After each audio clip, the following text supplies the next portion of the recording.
இந்த மாதிரி சூசைட் பண்ற மிரட்டறவங்க உண்மையிலேயே அத்துப்பானுங்களான்னு ரொம்ப நாளா டவுட் இருந்துச்சு. யாரடுன்னு நினைக்கிறேன். கால்ல விழுந்து கெஞ்சறேன். கண்ணு முன்னாடி ஒரு சாவ போறா. நீங்க பாத்துட்டு இருக்கீங்க. நீங்க அண்ணன் தம்பியோட பரங்களையடா ஒவ்வொருத்தரும். சார் பக்கத்துல ஒரு ஐஸ். அடுத்து சார். ஏய் என்னடா இது?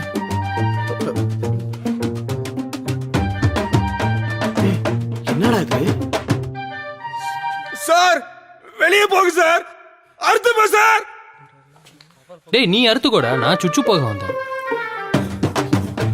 மச்சான் ரெஸ்யூம் அனுப்பிச்சு விடுறா, வேலை வேணும்னு கேட்டிருந்தியே.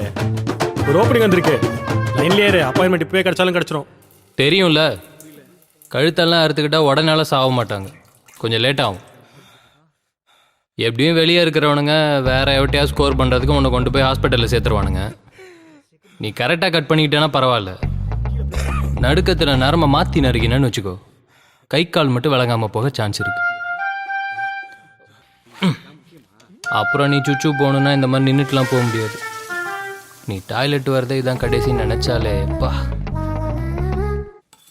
சரி சாவறதுன்னு முடிவு பண்ணிட்ட, சாவறதுக்கு முன்னாடி சாவற அளவுக்கு இந்த மேட்ரு ஒர்த்தான்னு யோசிச்சுட்டு சாவு.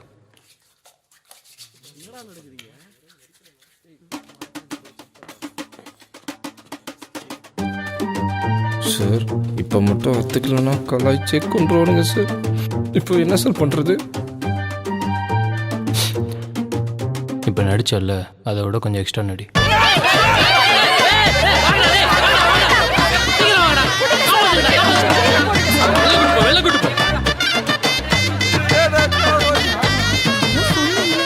ஹலோ, வேலைலாம் இல்லை, வேற வேணா சுத்தா சொல்கிறேன்.